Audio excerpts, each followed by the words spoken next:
কিন্তু স্বর্গে একটা অসুবিধা আছে। সেই অসুবিধাটার জন্য আপনারাই বিচার করবেন যে আপনারা স্বর্গে যাবেন কিনা। স্বর্গে, সঞ্জয়বাবু, স্বর্গে একটা অসুবিধা আছে। সেটা হচ্ছে কি, যে যেই পরিমাণ আপনার ক্ষুধা লাগবে স্বর্গের দেবতারা এই পরিমাণ আপনাকে খেতে দেবে না। ওখানে সুন্দর সুন্দর পাকা ফল আছে, কিন্তু গাছের ডাল থেকে ছুটে আপনি খেতে পারবেন না। ক্ষুধার ঠেলায় আপনি জল খেতে যাবেন, ওই সরোবরে নদীতে যে স্রোতস্বিনী ধারা আছে, ওই জল আপনি হাতে উঠে খেতে পারবেন না।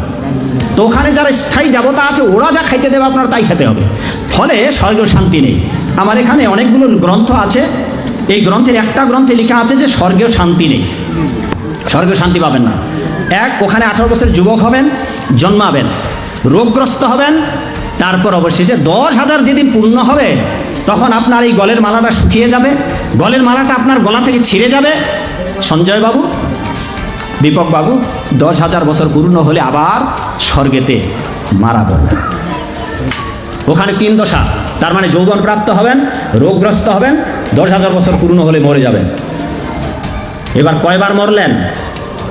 টেকেরাটে মরবেন, দিগনগরে মরবেন, নরকীকে শাস্তি ভোগ করবেন, স্বর্গে গিয়ে যত হাজার পুণ্য সঞ্চয় আছে বছর থাকবার স্বর্গ সুখ, তত হাজার থেকে স্বর্গেতেও মরবেন। এবার মরবার পরে কি করবেন? যেই রাস্তা দিয়ে স্বর্গে গিয়েছিলেন ওই রাস্তা দিয়ে আবার এই জগতে নামতে হবে। এই বর্ণনাগুলো, নামার বর্ণনাগুলো জন্মান্তরের বর্ণনা ভগবদ্গীতার 1 থেকে 6 অধ্যায়, পদ্মপুরাণের উত্তরখণ্ডে বিভিন্ন পুরাণাদিতে রয়েছে। এরপর আপনারা কিভাবে এই জগতে আসবেন, ওই 5টি বস্তু নিয়ে। মন, আপনার মন আছে? সঞ্জয়বাবুর মন আছে?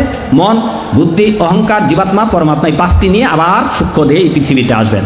বায়ুতে ভেসে বেড়াবেন, বৃষ্টির তোড়ে, ঝড়ের হাওয়ায় নিচে নেমে আসবেন। যদি আপনি ঘাস হয়ে জন্মা, এই ঘাস যদি ছাগল গরু খেয়ে নেয়, সেই জন্মে আপনি ছাগল গরুর পিতামাতা, আপনার ছাগল পিতামাতা গরু পিতামাতা হবে। আপনি তাদের বীর্যে রূপান্তরিত হয়ে তাদের সন্তান রূপে জন্মগ্রহণ করবেন।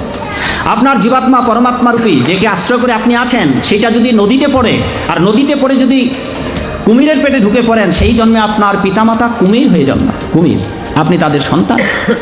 আপনি মাছের পেটে ঢুকেছেন, সেই জন্মে আপনার মাছ হয়ে জন্মাতে হবে। আপনি গাছ হয়ে জন্মিয়েছেন, ভূপৃষ্ঠে পতিত হয়ে, প্রয়োজনে মানুষের আপনার গড়া কেটে টুকরা টুকরা করে আগুনে দাহ করবে, মানুষ ডাল কেটে নিয়ে যাবে, আপনি কিচ্ছু বলতে পারবেন না বাবা, বড় অসহায় হয়ে যাবে। আপনি পুকুরের মাছ হয়েছেন, জীবন্ত আপনার কই মাছ হয়ে জন্মেছেন, আইস ছোলানো হবে, ছটফট ছটফট করবেন।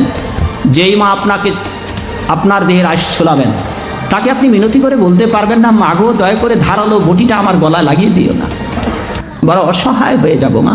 জান্নাতিন তাজরি মিন তাহতিহাল আনহার, আল্লাহ বলবেন এত চমৎকার সুন্দর জান্নাত তোমাদের জন্য তৈরি করে রেখেছি, যে জান্নাতের নিচ দিয়ে প্রবাহিত হবে স্রোতস্বিনী ঝর্ণা ধারা।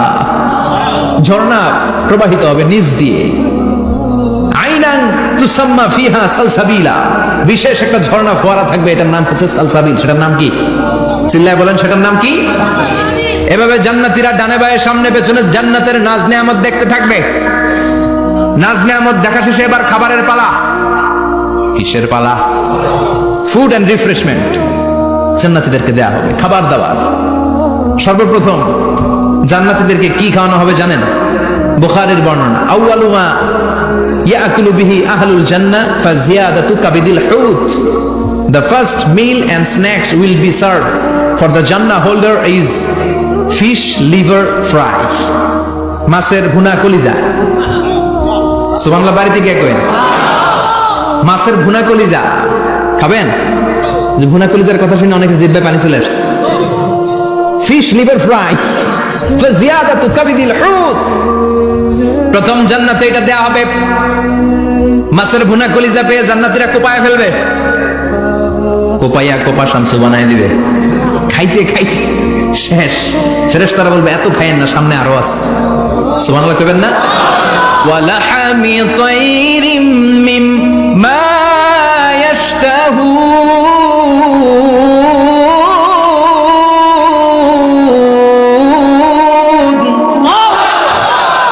ওয়ালাহমি তাইরিম মিম্মা ইয়াশতাহুন, মাছের ভুনা কলিজা দেওয়ার পরে জান্নাতীদের সামনে ট্রেতে করে ফেরেশতারা পাখির ভুনা গোশত নিয়ে আসবে। পাখির ভুনা গোশত খান, খেতে থাকবে। উকুলুহা দাইম, 24 আওয়ার সার্ভিস। জান্নাতের ভেতরে বিশাল বানকিউট হলের ভেতরে এই পার্টি হবে, নৈশভোজ, বারবিকিউ ডিনার, বড় বড় পার্টি হবে, খাওয়া দাওয়া শুরু হবে। এবার কলিজা ধুইয়া জান্নাতীরা কোপানো শুরু করবে পাখির ভুনা গোশত, সুবহানাল্লাহ পড়ে। একটার চেয়ে আরেকটা সুস্বাদু। বাফেট ডিনার বা বুফে ডিনার নাম শুনছেন না? 5 স্টার 7 স্টার হোটেলের ভেতরে আপনাকে কেউ সার্ভ করবে না, প্রায় 30-40 পদের খাবার একসাথে রেখে দেয়া, এটার বলে বাফেট ডিনার। এই বাফেট ডিনারে নিজের নিয়ে খেতে হয়। সেখানে প্রতিটা আইটেম 5-7টা করে রাখে।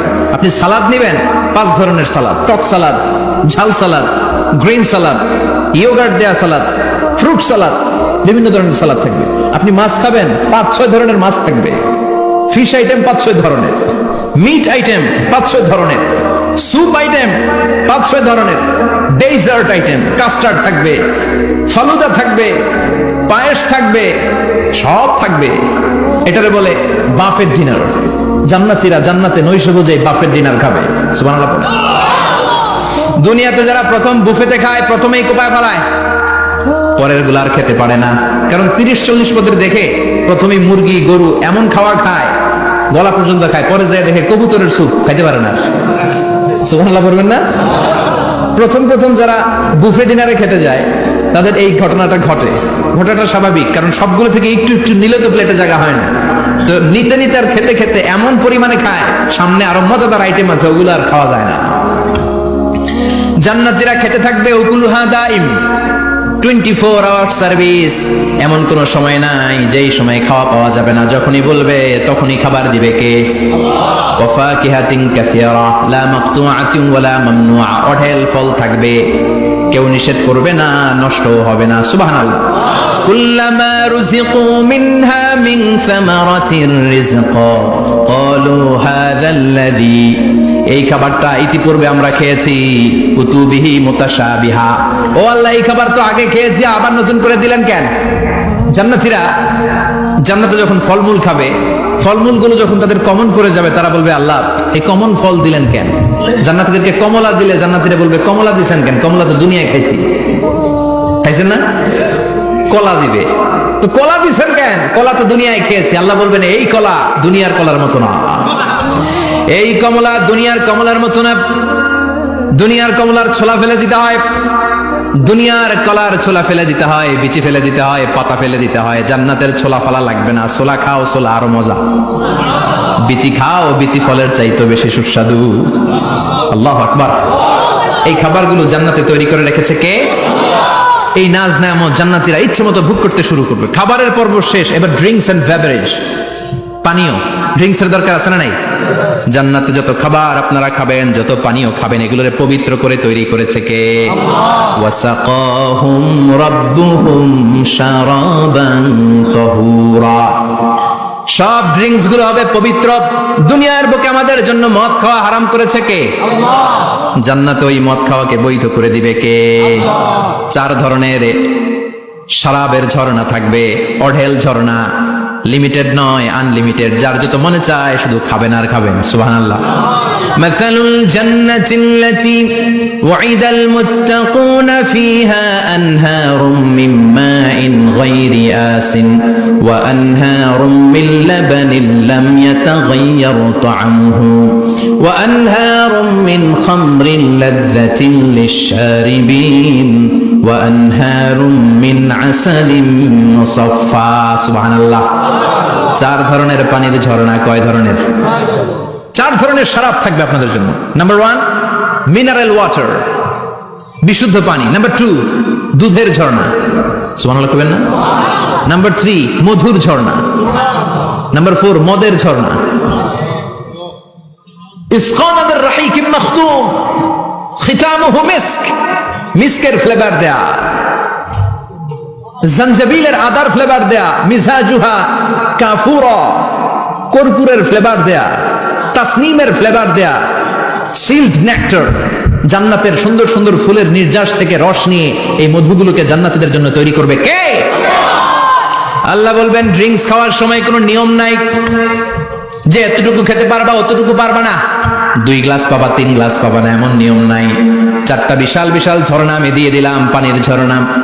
দুধের ঝর্ণা, মধুর ঝর্ণা, মদের ঝর্ণা, যত মনে চায় পান করো। সুবহানাল্লাহ।